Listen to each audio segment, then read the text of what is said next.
Alors, vous l'avez entendu, le seul horizon qu'Emmanuel Macron fixe, c'est travailler plus.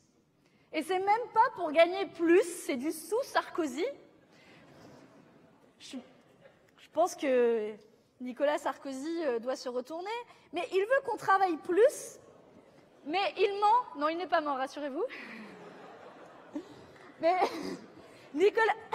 j'allais dire Nicolas Sarkozy, mais vous voyez l'absus.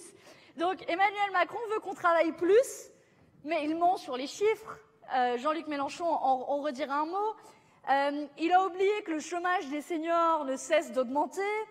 Il oublie aussi que les carrières sont de plus en plus fractionnées, avec 87% des nouvelles embauches qui se font en CDD. Je le dis en particulier pour tous les jeunes qui sont dans la salle. Vous savez à quel point le CDI est un totem, est un vieux rêve. Moi, quand j'ai commencé à travailler, je savais pertinemment que le travail à vie ne voulait plus rien dire pour notre génération. Et d'ailleurs, je suis sûre que pour tous ceux dans la salle qui sont plus jeunes, moi, c'est la blague que je fais tout le temps à mes amis. Quand on parle de retraite, à chaque fois, par défaitisme, on dit « mais retraite, quelle retraite? On n'aura pas de retraite. » Dans quel monde on est quand les avancées sociales font marche arrière à ce point?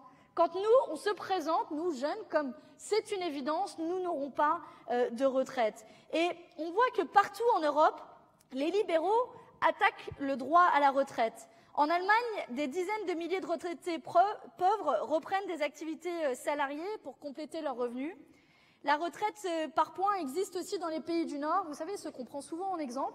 Eh bien là, c'est intéressant de les regarder en exemple parce que 92% des femmes ont vu leur pension baisser quand ça a été instauré en Suède. Et puis, quand la valeur du point fluctue, vous ne savez pas vraiment, quand et combien vous allez toucher en termes de retraite. Et donc, c'est la mise en place de ce système de retraite par capitalisation.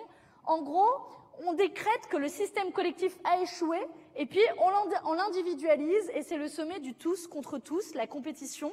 Et puis, ceux qui ne peuvent pas se payer une retraite complémentaire, tant pis pour eux. Et puis, avec un peu de chance, vous aurez peut-être votre retraite indexée sur l'inflation, mais ça, c'est dans le meilleur des cas, quand en même temps, il diminue et s'attaque largement à notre système de retraite.